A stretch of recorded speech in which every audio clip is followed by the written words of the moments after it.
Today we're at Carl's Drive-In and Kelly's going to show us how to make smash burgers. We're going to put a bun on and get it nice and toasty. Okay, cool. And we're going to grab 2 nice hunk of meat that is 80-20. It's a lean burger. All right. First thing you're going to smash.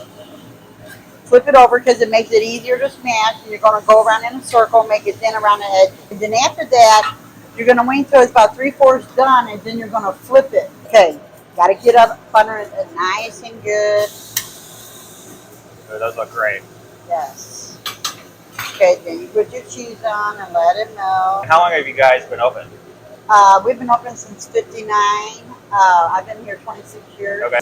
By the time you get this stuff on, it's going to be time to take it off. Okay? All right. Yeah. Pickles.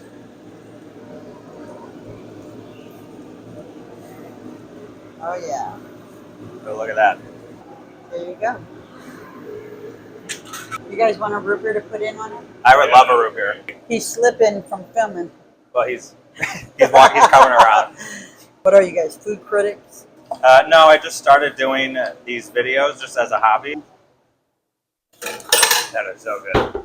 So thanks, Kelly. This is awesome. And this is your most popular burger Yes. or meal that you have here. Yep. And make sure to check out Carl's Drive-In St. Louis.